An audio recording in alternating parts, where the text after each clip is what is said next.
Chapter 1, The Spark That Fizzled. Marriages don't fall apart overnight. They break down slowly, over time. They crack at the seams, and if you don't notice those cracks soon enough, they split wide open, swallowing everything in their path. Elise and I had been married for almost 9 years when I first noticed the cracks. At first, it was small things, little arguments that didn't matter, moments of silence that stretched a bit too long. I told myself it was normal, that all couples go through phases like this. But the silence kept growing, swallowing up the laughter we used to share. Before long, it became the norm. We didn't talk the way we used to. The easy conversations about everything and nothing that we had when we first met were gone, replaced by cold, clipped exchanges. Dinner, once a time for us to catch up, had become a quiet routine. We sat at the table together, our plates between us, but the distance felt miles wide. I'd lost count of how many times I'd tried to break the tea silence, only to be met with distracted responses or a tired sigh. Elise was always tired. Her job had become more demanding in the last year, her hours longer, her mood more distant. She would come home from work and barely look at me, her eyes clouded with exhaustion. I was no better. I'd stopped trying to talk, stopped trying to bridge the gap between us. I found it easier to let the silence stretch, filling it with television, work, and mindless tasks that kept me occupied. We'd become roommates instead of partners, coexisting in the same space but no longer living the same life. And then I met her. Chapter 2, First Glances. The first time I saw Anna was on a Wednesday afternoon. I was taking my lunch break, sitting at the park near my office. It was a small park, tucked away between 2 office buildings, with a fountain in the middle and a few benches scattered around. It was quiet, peaceful, a place where I could escape the monotony of my day for a while. I'd been going to the park almost every day for the past few months, sitting on the same bench, eating the same sandwich, scrolling through my phone to pass the time. It had become part of my routine, just another part of my life that had settled into a dull rhythm. But that day, something changed. She was sitting on a bench across from mine, a book in her hands, her dark hair falling in soft waves over her shoulders.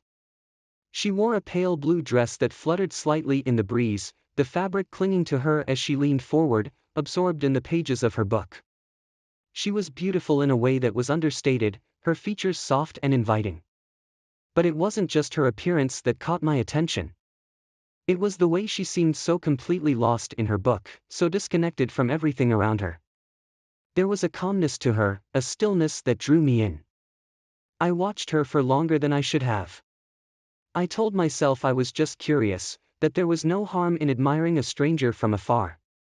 After all, I was married. But curiosity has a way of turning into something more. I didn't approach her that day. I didn't even think about it. But something about her stuck with me, and as I walked back to my office, I couldn't shake the image of her sitting there, the sunlight filtering through the trees and casting soft shadows across her face. That night, as I sat across from Elise at the dinner table, the same dull conversation playing out between us, my mind wandered back to the park, back to Anna. I didn't tell Elise about her. I didn't even consider it. But the guilt still crept in, a small flicker in the back of my mind, whispering that I shouldn't be thinking about another woman. But I pushed it aside. It was harmless. Just a fleeting thought. Chapter 3, Curiosity. The next day, I found myself back at the park. I'd told myself I needed the fresh air, that I was just taking a break from work. But deep down, I knew the truth. I was hoping to see her again. And she was there. She sat in the Sam spot, reading her book, her dark hair spilling over her shoulders as she leaned into the pages. I watched her from my bench, trying to be discreet, but my eyes kept drifting back to her. There was something about her that drew me in, something I couldn't quite put my finger on. She seemed so at peace, so content, and I found myself envying that calmness. For the next few days, I went to the park every afternoon, hoping to catch another glimpse of her. She was always there, sitting on that same bench, reading her book with the same quiet focus. I began to look forward to those moments, those brief encounters where I could watch her from afar and imagine what it would be like to talk to her, to know her. It was ridiculous, really. I didn't even know her name. But she had become a part of my routine, a bright spot in the monotony of my days. And I couldn't stop thinking about her. Chapter 4, First Words. It took me 3 weeks to work up the courage to talk to her. It was a Thursday afternoon, the park quieter than usual. There were a few people scattered around, but most of the benches were empty. I sat on my usual bench, my sandwich untouched beside me, my eyes fixed on her. She was reading again, her book resting in her lap, her fingers absently turning the pages. Before I could talk myself out of it, I stood up and walked over to her. "Hi," I said, my voice coming out more nervous than I'd intended. She looked up at me, her eyes wide with surprise, but then she smiled. "Hi." I stood there awkwardly for a moment, unsure of what to say next. I hadn't planned this out, hadn't thought about what I would say when I finally approached her. All I knew was that I wanted to talk to her. "Do you mind if I sit?" I asked, gesturing to the empty space beside her. "Sure," she said, scooting over to make room. I sat down, my heart racing, and for a moment, neither of us said anything. I could feel the tension between us, a mixture of nervousness and anticipation. It was ridiculous. Us, really. I was just sitting next to her, just making small talk with a stranger. But it felt like something more. "I see you here a lot," I said, breaking the silence. She laughed softly, her eyes crinkling at the corners. "I could say the same about you." I smiled, feeling a bit more at ease. "Yeah, I like to come here on my lunch breaks. It's peaceful." She nodded, glancing around the park. "It is. I like to read here when I get the chance." "What are you reading?" I asked, gesturing to the book in her lap. She held it up for me to see. It was a classic, Pride and Prejudice, one of those books that everyone claims to have read but few actually have. "It's one of my favorites," she said, her smile widening. "I've read it a dozen times, but I always come back to it." I nodded, not really knowing what to say. I'd never read the book, but it didn't matter. I wasn't interested in the book. I was interested in her. For the next few minutes, we made small talk, about the park, the WAT. Our jobs. Her name was Anna, and she worked as a graphic designer at a marketing firm downtown. She had just moved to the city a few months ago, and she liked spending her lunch breaks in the park because it gave her a break from the chaos of her office. As we talked, I felt a strange connection to her, like we had known each other for longer than just a few minutes. There was an ease to our conversation, a natural flow that I hadn't felt with anyone in a long time. Before I knew it, an hour had passed, and I had to get back to the office. I stood up, feeling a pang of regret. "I should get going," I said, glancing at my watch. Anna smiled, tucking her book under her arm. "Yeah, me too." We stood there for a moment, neither of us saying anything, and then she spoke. "Same time tomorrow." I hesitated for only a moment before nodding. "Yeah. Same time." Chapter 5, A Dangerous Connection. Over the next few weeks, our meetings became routine. Every day at lunch, I would find myself at the park, sitting on the bench with Anna, talking and laughing like old friends. It felt natural, easy, like I had known her for years instead of just a few weeks. At first, it was just small talk, work, books, the weather. But as the days passed, our conversations grew deeper. We started talking about our lives, our dreams, our fears. I told her things I hadn't told anyone, not even Elise. I found myself opening up to her in a way I hadn't with anyone in years. There was something about Anna that made me feel alive again. She was funny, intelligent, and easy to talk to. She had this way of making even the most mundane topics feel interesting, like there was always something new to discover. And the more time I spent with her, the more I realized how much I had been missing. It wasn't long before I started to question my marriage. I had always thought that Elise and I were happy, that we had built a life together that was solid and unbreakable. But now, I wasn't so sure. Was this what marriage was supposed to be? Was this all there was? The quiet dinners, the awkward silences, the feeling that we were slowly drifting apart. Anna made me question everything. Chapter 6, The First Betrayal. It happened on a Friday afternoon, 2 months after I had first met Anna. We had finished our lunch and were walking through the park, our conversation light and easy as always. But today, something felt different. There was a tension in the air, a subtle shift in the way we moved, the way we spoke. It was as if we were both waiting for something to happen, something we couldn't quite name. As we walked, our hands brushed against each other, and I felt a jolt of electricity shoot through me. It was such a small, insignificant touch, but it sent my heart racing. I glanced at Anna, and for the first time, I saw something in her eyes that hadn't been there before. Desire. Before I could stop myself, I reached for her hand. She didn't pull away. Instead, she laced her fingers through mine. Her touch sending a thrill of excitement through me. We walked like that for a while, neither of us saying anything, the silence between us charged with unspoken words. And then, without thinking, I leaned in and kissed her. It was a soft kiss, barely more than a brush of lips, but it was enough to change everything. When I pulled away, my heart was pounding in my chest, and I could barely breathe.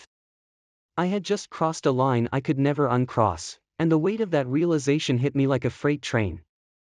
"I'm sorry," I whispered, stepping back. "I shouldn't have." Anna shook her head, a soft smile on her lips. "It's okay." But it wasn't okay. Nothing about this was okay. I had kissed another woman. I had betrayed Elise in the worst possible way, and there was no going back. Chapter 7, The Guilt.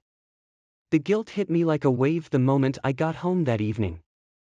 Elise was in the kitchen when I walked in, stirring a pot on the stove. She smiled when she saw me, her eyes lighting you. In that way they always did when I came home. "How was work?" she asked, her voice light and casual. "Fine," I lied, my throat tight. "Busy." I walked over to her and kissed her on the cheek, but it felt wrong. Everything felt wrong. I had kissed Anna that afternoon, and now I was standing here, kissing my wife like nothing had happened. The weight of my betrayal pressed down on me, suffocating me. We ate dinner in silence, the same awkward, strained silence that had become our norm. But tonight, it felt different. It felt heavier, more oppressive, like the walls were closing in on me. I couldn't stop thinking about Anna, about the kiss we had shared, about the way her lips had felt against mine. I wanted to see her again, wanted to feel that thrill, that rush of excitement that came with being with her. But at the same time, the guilt was eating me alive. That night, I lay in bed next to Elise, staring up at the ceiling, unable to sleep. Her breathing was soft and steady beside me. Completely unaware of the storm raging inside me. I had kissed another woman. I had betrayed my wife. And I didn't know what to do. Chapter 8, The Escalation. I tried to stay away from Anna. I told myself that what had happened was a mistake, a moment of weakness that would never happen again. But no matter how hard I tried, I couldn't stop thinking about her. Every day, I found myself at the park, sitting on the bench, waiting for her. And every day, she was there, her smile soft and inviting, her presence drawing me in like a moth to a flame. It wasn't long before things between us escalated. It started with small touches, the brush of her hand against mine, the way she would lean into me when we talked. And then, one afternoon, we found ourselves at her apartment. We had gone there to get out of the rain. It had been pouring all day, and the park was a mess of mud and puddles. Anna had suggested we go somewhere dry, and before I knew it, we were standing in her living room, our clothes soaked through, our hearts racing. I knew what was going to happen. I knew I should leave, should walk out the door and never look back. But I couldn't. We stood there for a moment, the tension between us thick, and then she kissed me. This time, there was no hesitation, no second guessing. I kissed her back, my hands tangled in her hair, my heart pounding in my chest. We stumbled back onto the couch, our bodies pressed together, and for the next few hours, I forgot about everything, about Elise, about my guilt, about the consequences of what I was doing. When it was over, I lay there, staring up at the ceiling, the weight of what I had done settling over me like a suffocating blanket. I had just cheated on my wife. Chapter 9, The Aftermath. The next morning, I woke up with a knot in my stomach. I had cheated on Elise. I had slept with another woman. And now, I had to live with the consequences. I left Anna's apartment early, before she had even woken up, and drove home in silence. My mind was racing, my thoughts jumbled and confused. I didn't know what to do, didn't know how to fix the mess I had made. When I got home, Elise was still asleep. I stood in the doorway of our bedroom, watching her for a moment, my heart heavy with guilt. She looked so peaceful, so unaware of the storm that was about to hit. I wanted to tell her the truth. I wanted to come clean, to confess everything and beg for her forgiveness. But I couldn't. I couldn't bear the thought of hurting her, of seeing the pain in her eyes when she found out what I had done. So I stayed silent. Chapter 10, The Downward Spiral. The next few weeks were a blur of guilt and confusion. I tried to stay away from Anna, tried to put some distance between us, but it was impossible. I couldn't stop thinking about her, couldn't stay away from her. Every time I saw her, the pull was too strong, and I found myself back in her arms, back in her bed, drowning in a sea of guilt and desire. At home, things with Elise were ting worse. She could sense that something was off, that I was pulling away from her, but she didn't know why. She would ask me if everything was okay, and I would lie, telling her that everything was fine, that I was just stressed from work. But I could see the doubt in her eyes, the suspicion growing stronger with each passing day. One night, after another late night at the office, she finally confronted me. "Tom," she said, her voice trembling, "are you cheating on me?" My heart stopped. I had been dreading this moment, the moment when everything would come crashing down around me. I could lie, of course. I could tell her that she was imagining things, that nothing was going on. But the words wouldn't come. I couldn't do it. "Elise, I started, but my voice broke, and I couldn't finish." Her eyes filled with tears, and she looked away, as if she couldn't bear to see the truth written on my face. "I knew it," she whispered, her voice breaking. "I've known for weeks. I didn't want to believe it." Chapter 11, The End. The next few days were a blur of tears and heartbreak. Elise didn't leave me, but things between us were strained, tense. We barely spoke, and when we did, it was only to exchange the most basic of pleasantries. It was like living with a ghost. The woman I had loved, the woman I had married, was still there, but she felt so far away. I tried to make things right, tried to fix the damage I had caused, but no matter what I did, it wasn't enough. The trust between us had been shattered, and I didn't know if it could ever be repaired. As for Anna, things between us became more complicated. We continued to see each other, even though I knew it was wrong. I couldn't stay away from her, couldn't resist the pull she had over me. But every time I was with her, the guilt grew stronger, and I began to wonder if I was just using her to escape the mess I had made of my life. One afternoon, after we had spent the day together, Anna turned to me and asked a question I had been dreading. "Are you going to leave her?" I didn't know what to say. The truth was, I didn't want to leave Elise. Despite everything that had happened, I still loved her. But at the same time, I couldn't imagine my life without Anna. "I don't know," I admitted, my voice barely above a whisper. Anna looked at me, her eyes filled with hurt. "I can't keep doing this, Tom. I can't keep being the other woman." "I know," I said, reaching for her hand. I need time to figure things out." But deep down, I knew that time wouldn't fix anything. The damage had already been done. Chapter 12, The Final Straw. In the end, it was Elise who made the decision for me. One evening, after weeks of silence and tension, she sat me down at the kitchen table and told me that she wanted a divorce. Her voice was calm, her face composed, but I could see the pain in her eyes. "I can't do this anymore," she said, her voice steady but fragile. "I can't live like this, wondering where you are, wondering if you're with her. It's not fair to either of us." I wanted to argue, to tell her that we could work things out, that we could fix what was broken. But I knew she was right. Our marriage had been crumbling for years, long before Anna had come into the picture. So I didn't fight it. I didn't try to convince her to stay. I just nodded, tears stinging my eyes, and agreed to the divorce. Epilogue, moving on. It's been months since the divorce was finalized, and life is different now. I'm still seeing Anna, though our relationship isn't as simple as it once was. There are moments when I wonder if I made the right choice, if I should have fought harder for my marriage. But then I remember how things had been with Elise, how distant we had become, how unhappy we both were, and I know that leaving was the right thing to do. But even though I've moved on, the guilt remains. I don't know if it will ever go away, if I'll ever be able to forgive myself for the choices I made. All I know is that life moves forward, whether you're ready for it or not. And sometimes, all you can do is try to keep up.